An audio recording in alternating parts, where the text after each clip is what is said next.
So we're going to introduce you to our guest speaker. And this is awesome.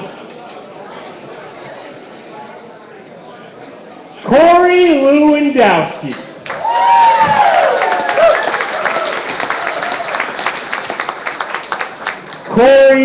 Lewandowski. How awesome is that? Think about that.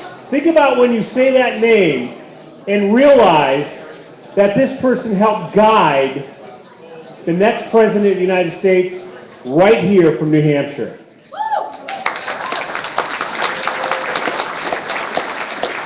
And that's exactly the type of leadership we breed here in this state. And if they're not born in this state, they come to this state because they know that's where they want to be. For those of us who've been around long enough, we know Corey. For those of you who used to listen to my Saturday morning show, Corey remembers this. He used to come in and co-host with me. And he was always gracious, brought me a big cup of coffee. And we would have a great time. Didn't we, Corey? We talked about everything. Because it was that important. Corey, I'm going to read you some facts about Corey here in a minute, but there's more than just what is written here on the paper in front of me. Corey doesn't do this for money. He doesn't do this for ego. He does this because he loves New Hampshire and he loves this country. I will tell you that again. He loves New Hampshire and he loves this country. Most of us wake up every single morning, and if we're blessed, we have a wonderful wife and great kids, and we know that they are the most important things in our lives, and that helps drive Corey every single day. And when you look at his brief resume, many of you don't know he used to be in law enforcement. That's how Corey and I first bonded. And as he progressed through, he became very important in almost everything that we do here in New Hampshire. He's currently the chairman of the Great American Agenda PAC, whose agenda is to help President Trump. No, here's why.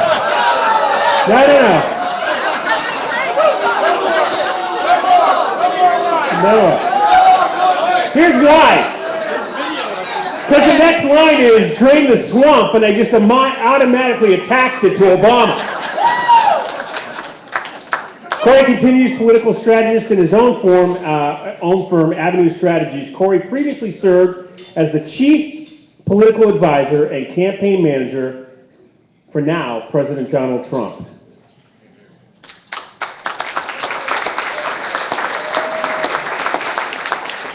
And I don't think we can underscore that enough how important it was. So when this whole thing started, I got a call from the Trump campaign, and they said, Jeff, Donald Trump's going to run for president. And would you come and host his announcement here in New Hampshire? I said, I'd be glad to. I got to tell you right now, there was no more a happier warrior in this process than Corey Lewandowski. He, above everybody else, even sometimes the candidate, knew he was going to win. And that is important if you run for office, to have the one person next to you who is absolutely 100% convinced that you're going to be the next president of the United States. And that takes a strong character to be able to do that. It takes somebody who understands what New Hampshire values are. And we couldn't be more prouder than what Corey Lewandowski did. Because he was instrumental in making sure that Hillary Clinton did not become president.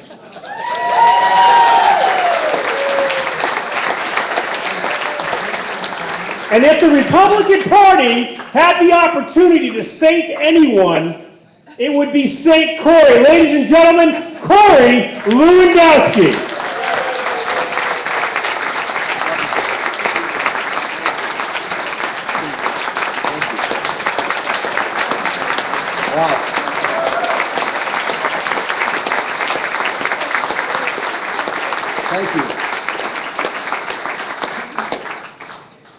Thank you so very much. You know, this dinner invitation from Diane is really special to me. This is It's where I live and raise my family. And I've had the privilege, a high privilege, of traveling around the country and seeing a whole bunch of people, many of whom I didn't know before the campaign started. But that's not the case in this room tonight. I've known many, many of you for a long time, and you've known me, and it's so important to be here. And it's really, of all the places I've had the opportunity to speak, and I've had some great opportunities, this is the most special to me because it's where I live, it's where I raise my family, and it's where we decide that we want to make sure we make a difference at the local level, at the state level, and it's really important to me. So thank you very much for the opportunity. I heard Governor Sununu speak earlier, and I could have sworn this guy was telling my story. Right? His communications director gets up and says, "I don't have a speech." Right? I live this life. It's called Announcement Day, June 16, 2016. Right? I remember it so very well. The day that Donald Trump announced he was going to run for president of the United States. Although I actually, truth be told, wrote a speech that day that lasted 7 minutes and 45 seconds. And the president took that speech and threw it out the window and then went on to speak for about 45 minutes. And that was my first true indoctrination into the Trump world. But, before we made that official speech in June of 2015, I knew New Hampshire was going to be a special place. And I'm selfish. I'm selfish because I love this state, and I want to make sure Donald Trump came here as often as possible. And as the campaign manager, I had the privilege of directing him and his calendar for 18 months of his life. And never, ever did he say to me, "I can't or won't go there." And it was amazing, because I kept saying, "We got to go back to New Hampshire, we got to go back to New Hampshire, we got to go back to New Hampshire," because I understood the importance of it. And the first event that we did in New Hampshire happened to actually take place at Steve Stepanak's house. It's a nice house. Not a Trump-sized house, but a nice house. And the event had so many people in it. It was so packed and so hot in this place that Trump's like, "This guy doesn't have air conditioning. You don't understand it." And I said, "Well, he's not really that rich, sir. He's okay, but he's not really that rich." And literally, the president was at the time, candidate Trump was up there and he was giving his stump speech, and he said, the place is, packed to the rafters, and on cue, you heard a glass shatter in the background.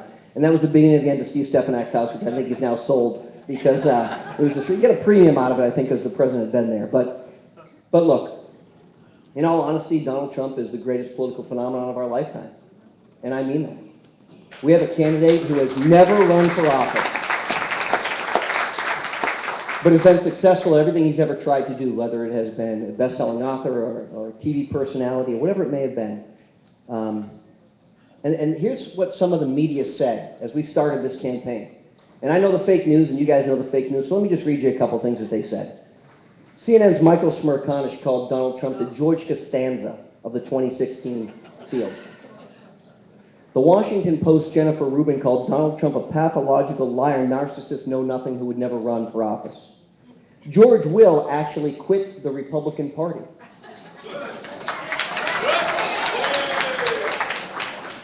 And George W. Bush's speechwriter, Mark Thiessen, found Trump so unpalatable that he decided to defend torture over defending Donald Trump on television. But the good news is that a study released by the Media Research Center found that 69% of the respondents did not believe the media or their honesty in this election cycle. And more importantly, 97% of the people who were surveyed said they didn't allow the media's bias to influence their vote. So let's just talk about this for a second.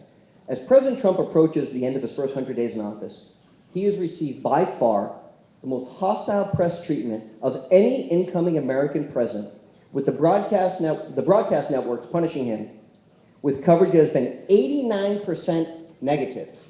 Think of that, 89% negative, okay? In a study just released, they looked at ABC, CBS, and NBC from January 20th, Inauguration Day, through April 9th, and over 1,000 stories focused on Mr. Trump and his new administration. That amounted to 1,900 minutes of total airtime, and only 186 minutes of those were positive or neutral. It wasn't that long ago, ladies and gentlemen, that we received our press from 3 people who sat behind an anchor chair at 6:30 at night and didn't want to be the news, they wanted to report the news. Those days are over. Look, now it's about clicks. It's about making sure that their story is driven first, It's about saying things that aren't factually accurate. And let me give you one example of this. A friend of mine is a reporter for Time magazine. His name is Zeke Miller, and he's a fine man. Zeke Miller walked into the Oval Office immediately following the president's inauguration, took a picture of the Oval Office, and then he tweeted out that the bust of Martin Luther King Jr. had been removed from the Oval Office. 3,000 media outlets re-reported that the bust of Martin Luther King Jr. had been removed. Do you know what the bust of Martin Luther King Jr. was and still is to this day? It's in the exact same spot that Barack Obama had it, and there was a Secret Service agent standing in front of it. Now, he didn't do his due diligence, and he didn't ask anybody. He didn't try and verify the story. And you know what he said afterwards? Whoops, I made a mistake. No problem. 3,000 outlets carried as factually accurate that Donald Trump had removed the bust of Martin Luther King Jr. And I think that's shameful. And I think what the media missed this election cycle, what my friends in New Hampshire, in particular in the primary, saw was that Donald Trump was authentic, and he was effective at a message, and he was willing to fight for what he believed in, even when the media didn't think it was right. And that is what propelled him to become what we dubbed as the blue-collar billionaire. See, unlike previous campaigns, we had a different narrative. We were proud of the Trump wealth. And many of you know this because we took the 757, we landed at Pease Air Force Base as often as we could. Renee loved that because she gets like landing rights or something every time. It's amazing. And we brought it to Manchester, and we brought the helicopter in, and we showed off what the American people want again, which is to be successful. And we ran a campaign that put America first. This isn't isolationism. This is about America. And Donald Trump wasn't running to be the president of Germany or the prime minister of Great Britain. And everywhere we went, as we went to these states that have traditionally been Democrats for the last 30 years, Ohio, Wisconsin, and Michigan, and Pennsylvania, we heard the same story time and time again. I want to be proud to be an American. My family served in the military. My father, I did. We used to have good jobs. We've had bad trade deals. We need to stop this. We need to put America first. We're going to make America great again. And the media would say, boy, he's a bad guy. He's not going to take care of the rest of the world. You're damn right he's not. He's going to take care of America for a change.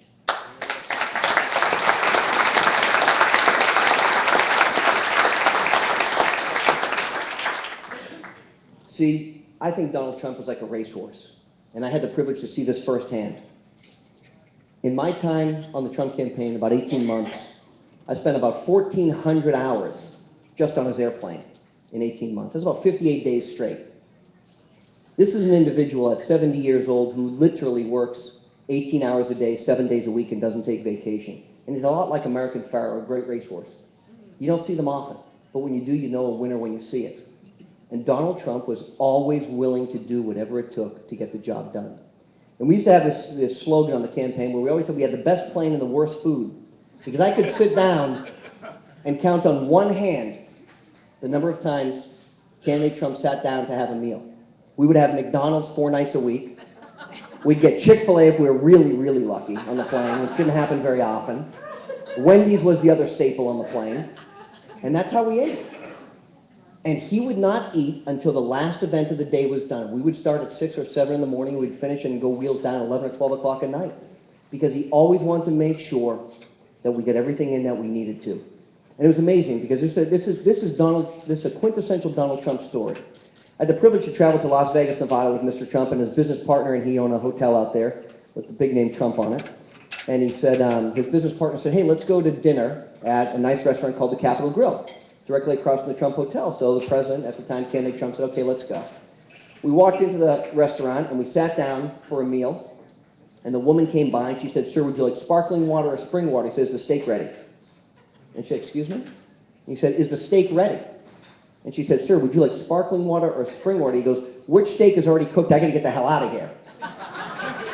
We were in and out of the restaurant in 26 minutes. It was amazing because he had to do something else. Whatever he was doing, he had to be doing the next thing. And that is what has propelled him to be so successful as both a candidate and now ultimately as the president. So I just want to talk about a couple things. Donald Trump, in my opinion, he's that big game player. He's the guy, when you're down 2 with 5 seconds left, you want to give the ball to, because he always rises to the occasion. That's what the media forgot about Donald Trump.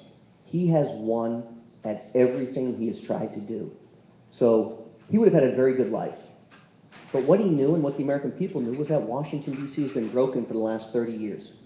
Republicans and Democrats alike have raised our debt and put us further in debt and not taken care of the things that they should have done. And what our campaign did, which is the New Hampshire way, is we didn't rely on political consultants. There were none on the campaign the entire time I was there. None.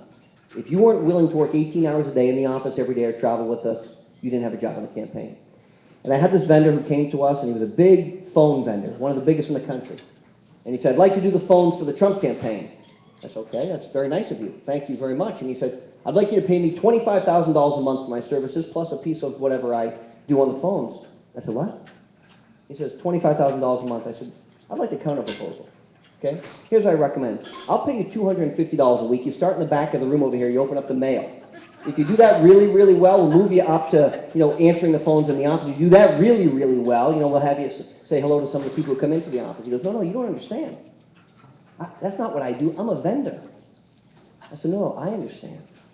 But what you don't understand is the days of the political elites telling us how to run a campaign. Those days are over. Okay? We're not going to have it anymore.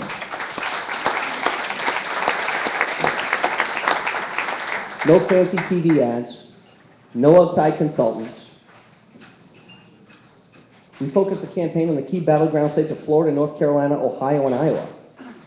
And we knew we had to also win all the states that Mitt Romney had won 4 years ago if we were going to win. And Florida was ground zero. And it was the state that we traveled to the most, and then North Carolina. And look, in addition to winning every state that Mitt Romney won, Donald Trump won Florida, Ohio, Wisconsin, Iowa, Michigan, and Pennsylvania. And we fell 2,700 votes short of winning here in New Hampshire. Unprecedented in the history of the modern Republican Party. But you have to remember what Ronald Reagan said. He said, freedom is never more than one generation from extinction. And we didn't pass it to our children in the bloodstream. It must be fought for, protected, and handed on for them to do the same. And so what does that mean going forward?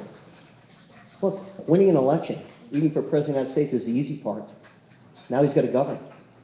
And this is a tough thing to do, so let's look at what his agenda looks like for the first 90 days as we sit here, okay?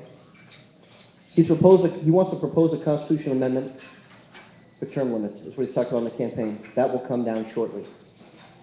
For every one new federal regulation, the president has signed an executive order that says he will eliminate 2. And as a matter of fact, in a study that was just released by the American Action Forum, they estimated that President Trump has saved American taxpayers more than $86 billion in regulatory costs in the first 3 months of this administration. That is a huge dichotomy from where we were.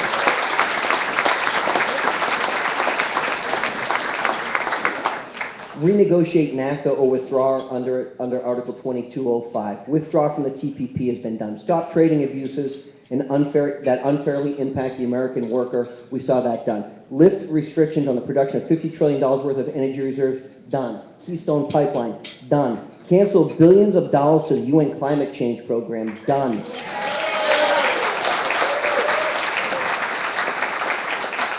Executive order today to stand up for our steel workers yesterday who took care of our veterans. 2 important things that we always overlook, and we need to put them back in the front of the burner.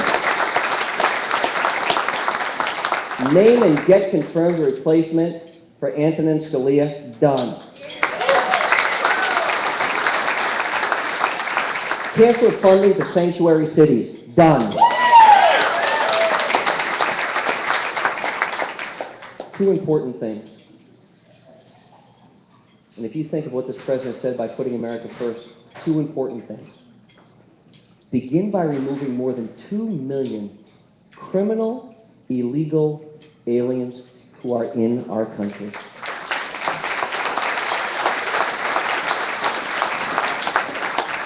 Unfortunately, when we traveled the campaign trail, we had the privilege, unfortunately, of meeting a number of the families whose loved ones were killed by illegal aliens. And Jamil Shah, who the president's highlighted on numerous occasions, had a boy, 17-year-old boy, who's going to go to Stanford on a football scholarship, African-American kid, who came back from football camp one day and was walking to his house in California. There was an illegal alien who just got released from a county facility in California. He was a gang member.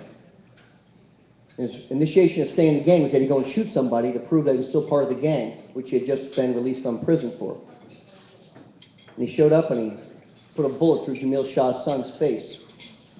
The boy put his two hands up like this to block the bullet. He shattered his hands. He shot him 2 more times. And Jamil was home at the time, and Jamil's wife at the time was serving our country overseas as an army officer.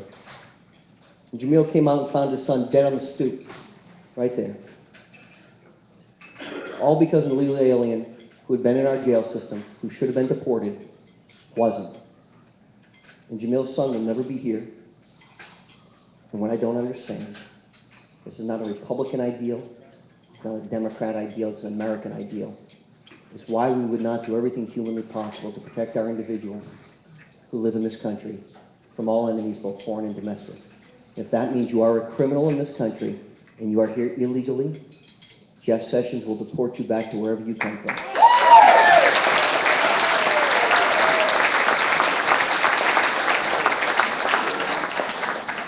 And one other executive order that the President issued it's so amazing to me because the Constitution is quite clear.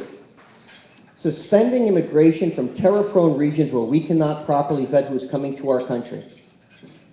This is the same executive order that Barack Obama used, that George W. Bush used, and that every president of the United States dating back to World War II has used. There's no question of a constitutional authority. Now we have a liberal Ninth Circuit jurist and judge who has been overturned on average 80% of the time. And now that we have a full complement of the Supreme Court, they will look at this executive order and they will rule that the president has the legal authority to suspend immigration from terror-prone countries where we cannot properly vet people. Look, that's a fault of the U.S. system. We need to understand who's coming to our country. Let me tell you one story. There was a woman who came to this country on a K-1 visa. Everybody knows what a K-1 visa is. It means she actually married a U.S. citizen and came here legally. But the State Department's so antiquated in their ability to actually go and look at Facebook posts and social media activities that this woman, her entire Facebook post had indicated that she was willing to come and commit a jihad and kill American citizens. This woman went to San Bernardino a year and a half ago and did exactly that because of the failures of our immigration system. We need to do better. It is the president's job to do better, and he will do better by making sure we have a wall on the southern border.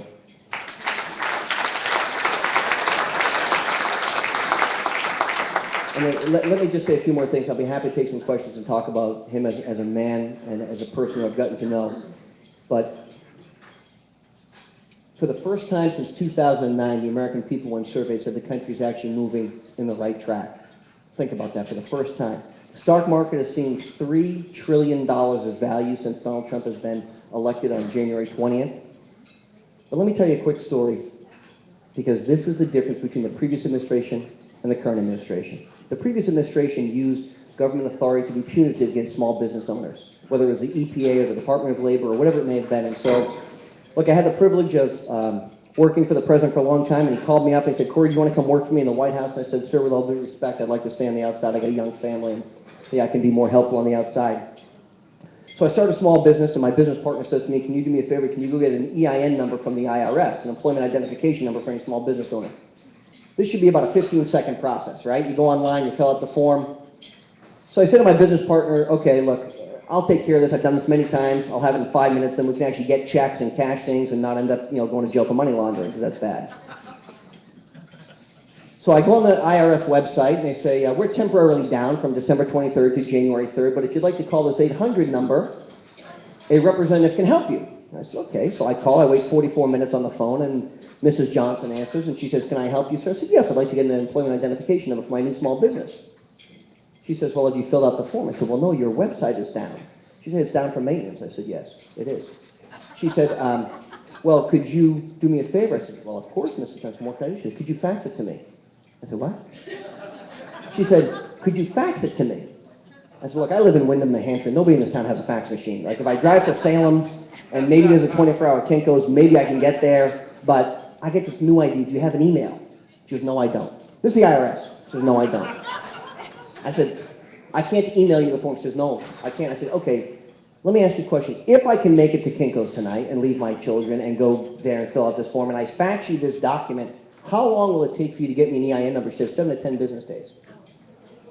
I said, "So you're telling me I can't start a small business?" She says, that's right. The federal government did not allow one small business to start between December 23rd and January 3rd. So I hung up the phone, and I have some privileges and many other people don't. I picked up the phone, I called the president. I said, you're not going to believe this shit. He said, yeah. I said, your government is closed. He said, what do you mean? I said, sir, the government is closed for business. He said, you have to be kidding me. I said, no, I'm not kidding you, sir. And he said, look, we will do better. When my administration comes in, we will make sure that our government is now working for small businesses, making sure small businesses have opportunities to grow, because what we heard time and time and time again on the campaign trail was if you try to start the same small business that you started 30 years ago, you couldn't do because of government regulation. It is time to get the government out of the way. It is time to understand that the government is not the solution, it is the problem. And what I love about this administration is that the people that the president has brought to Washington have never been there before. And everyone says, boy, that's a detriment. It is the single greatest thing, from Jared Kushner to Keith Schiller to Reince Priebus to Steve Bannon to Kellyanne Conway. Not one of those individuals, and I can go through 8 other full-time staffers in the White House, have ever had a .gov email address until 90 days ago. And that is very, very refreshing.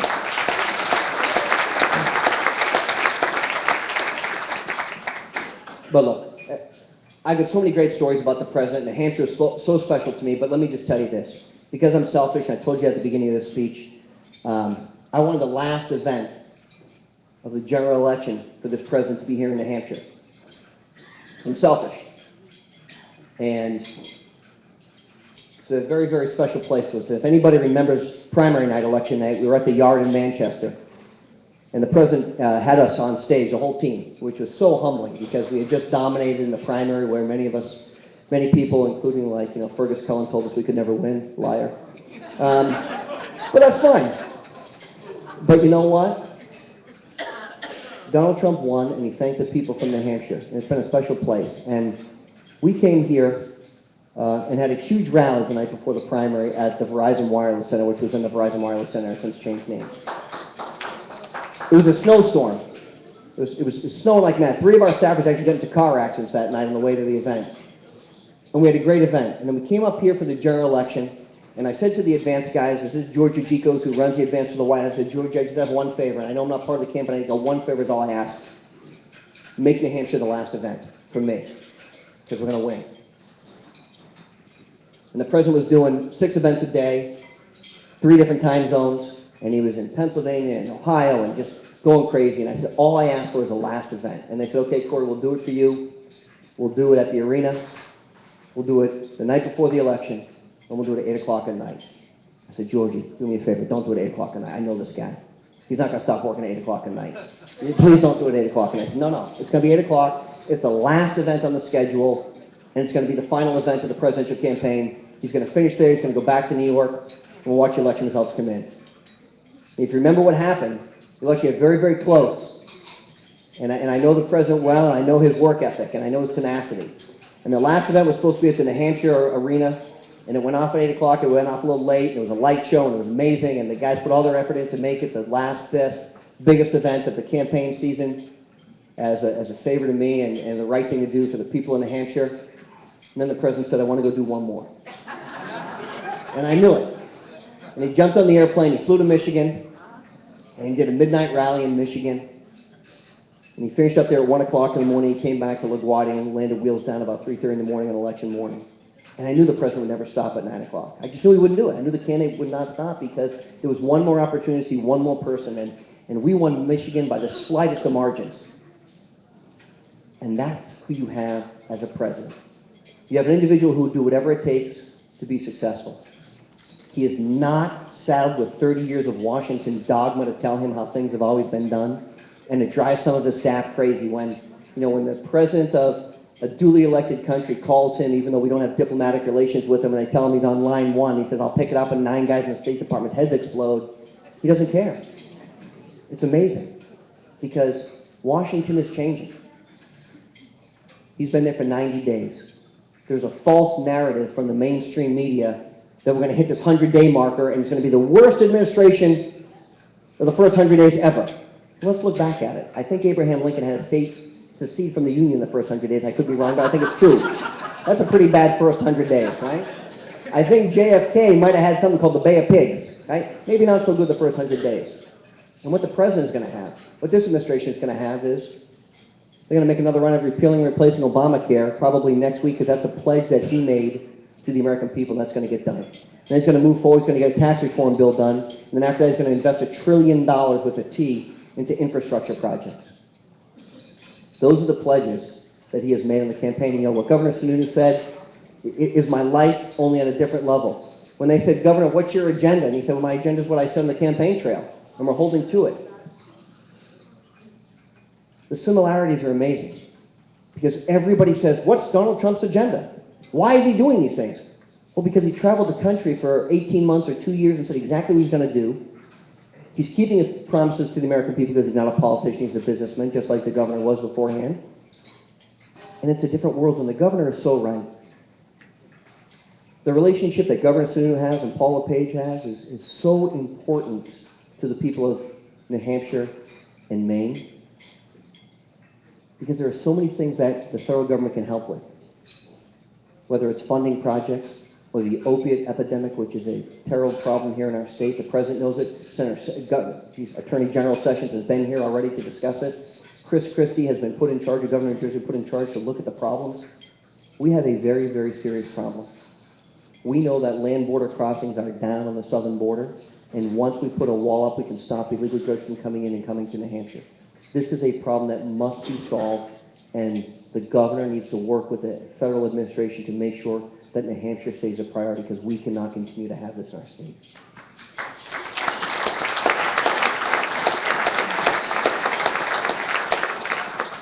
So look, I've talked for a long time. I've got some great stories about the president. I had the high privilege of bringing my family to the White House on Monday for the Easter egg roll. And we saw the president, and my kids they'll be 6, my twins are 8, and our daughter's 10. And we were standing, and we were about to do the Easter egg roll, and the president was about to come onto the lawn, and we were guests of his. And we're so very lucky, because we were standing there, and he walked down, and you know, there were a fair amount of people at the property, and the president just stopped right in front of us. And he stopped and he took a picture. He didn't do it with anybody else. And it was so humbling for the president to stop and see me and my family and recognize the effort that we gave him, because he's such a loyal guy. And he remembers the people who got him here and the people who will help him move forward. And I've had so many great privileges by having the opportunity to go inside that amazing building and see the President of the United States behind the Resolute desk. And on my first trip into the Oval Office, the President called me and said, Corey, would you come see me? I said, of course, Mr. President. I walked in. He was sitting behind the Resolute desk, and anybody who's ever been in that building understands just the gravity of what has taken place in that room and the life-altering decisions. And the Vice President was there, and we just sat for a minute. I said, man, I'm a guy from Lowell, Massachusetts who lives in Windham, New Hampshire. And I'm sitting here at the Resolute desk with the President of the United States and the Vice President of the United States. And we are truly the greatest country in the world. And I never forget how lucky I am and how lucky we are in New Hampshire. But sometimes those moments just weigh on you. And all that time away from my family, missing my kids' soccer games and baseball games and football games, and 2 years on the campaign trail was a lot. But when you sit there and you realize the direction that we're taking our country, which is 180 degrees from where we've been for the last 8 years, you look back and you think of all the sacrifices you have made supporting candidates that you have been with, and it's all worth it.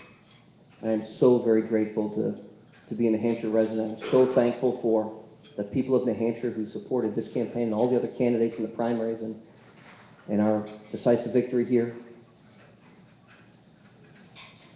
And I just want you to know that I choose to raise my family here and be part of this community, not because we have to be, but because we want to be. This is a place where everyone understands what's important. And I can tell you, as long as I have the privilege and honor of speaking to the President, I will do everything humanly possible to make sure we remain the first in the nation primary forever. So thank you very, very much.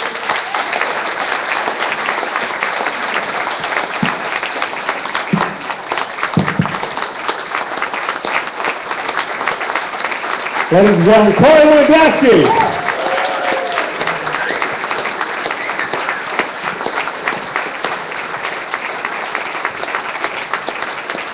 Thank you, Corey. Thank you for that terrific presentation. On behalf of Rockingham County, we have a token of our appreciation.